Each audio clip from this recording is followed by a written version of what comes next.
मध्ये विजेमध्ये त्या ठिकाणी विजे प्रवर्गामध्ये टाकण्यात आलेले, जे की महाराष्ट्र स्थापना होण्यापूर्वी मराठवाडा हा भाग जो आहे तो हैदराबाद संस्थानमध्ये होता आणि हैदराबाद संस्थानमध्ये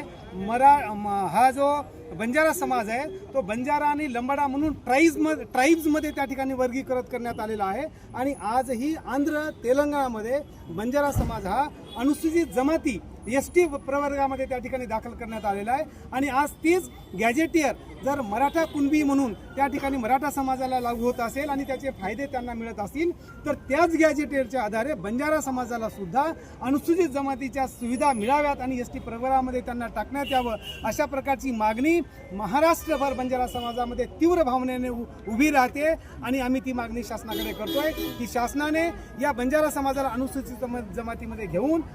केंद्र शासनाकडे त्याची शिफारस करावी आणि केंद्र शासनाने तात्काळ या बंजारा समाजाला अनुसूचित जमातीच्या सुविधा द्याव्यात अशा प्रकारची मागणी आम्ही ऑल इंडिया बंजारा सेवाच्या संघाच्या वतीने तर करतोय, परंतु महाराष्ट्रामध्ये यासाठी बंजारा आरक्षण कृती समिती या नावाखाली एक स्वतंत्र अशी कृती समिती स्थापन करण्यात आलेली आहे आणि पूर्ण महाराष्ट्रभर या बंजारा आरक्षण कृती समितीच्या माध्यमामधून एक समाज हा एकवटून त्या ठिकाणी पूर्ण महाराष्ट्रात आंदोलन उभा करतोय आणि आरक्षणाची मागणी त्या ठिकाणी लावून धरतोय। 17 तारखेला मुख्यमंत्री साहेब येणार आहेत, त्यांना आरक्षण कृती समिती काही